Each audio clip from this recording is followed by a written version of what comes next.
Hi, everyone. I just got done at the gym. So a woman asked me if I had been crying at the gym. I said, no, I'm actually sweating. So I wanted to talk about seeking shelter.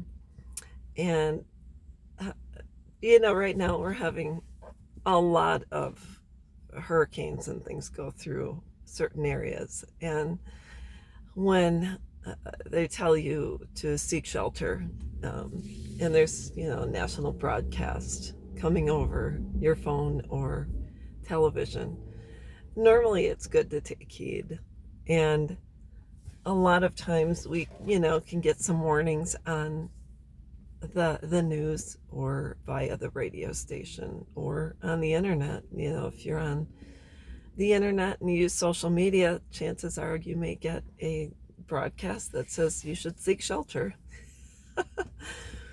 And what happens if you don't seek shelter from the storm? Chances are you get caught up in it and you get thrown around and you may lose your life. And that's what I want to talk about today, is seeking shelter from the storms. And the storms being certain people in your life that may give you warning or not give you warning. And if you've known someone for more than maybe, I don't know, when you first meet people, initially they seem nice, and then after you get to know them and let them in, sometimes they have attributes that aren't so nice. So what do you do?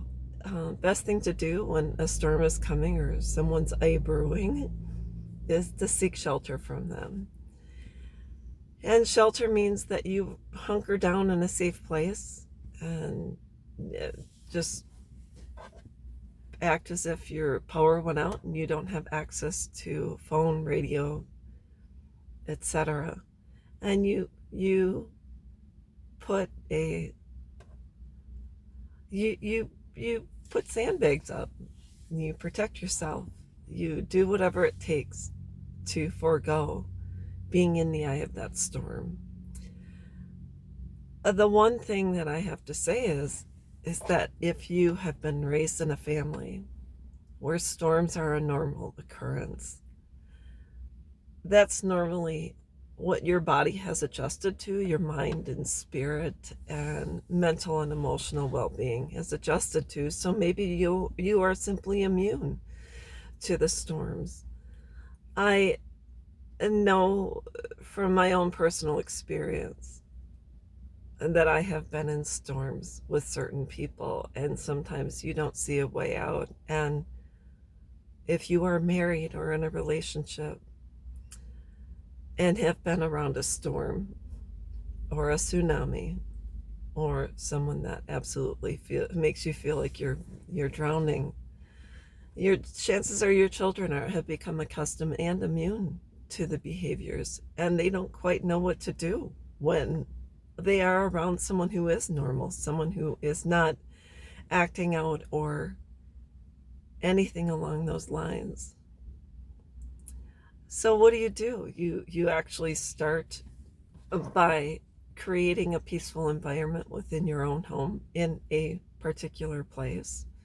Maybe you have to go into the bathroom to get peace and quiet. But you slowly but surely build a tolerance for peace, build a tolerance for quiet, and you have to actually work for it and you have to seek it out. But most important, you then have to start taking a long, hard look at the people in your life. And you have to, if you're living in a situation, you may have to, eventually find an escape or create an escape plan to get out of the situation. But that means you have to open up to people and you have to say, I'm in a very scary situation. I don't feel I am ever going to be treated right. I'm afraid and I need your help.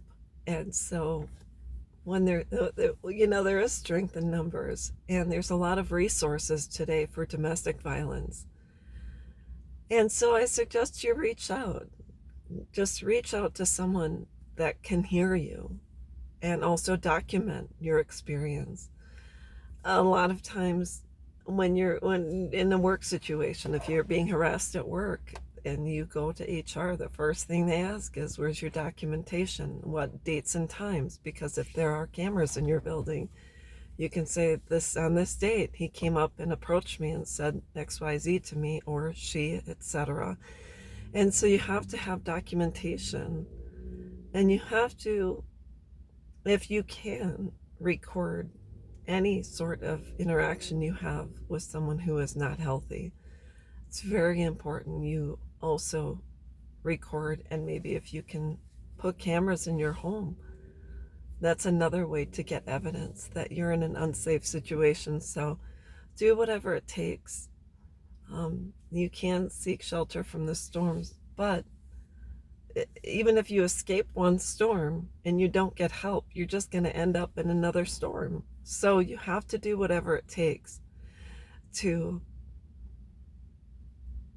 somehow get even the least bit of strength in order to fight someone who is a storm. And then you have to hatch a plan, and you don't have to tell that person. It's better off when you're dealing with someone in a domestic violence situation.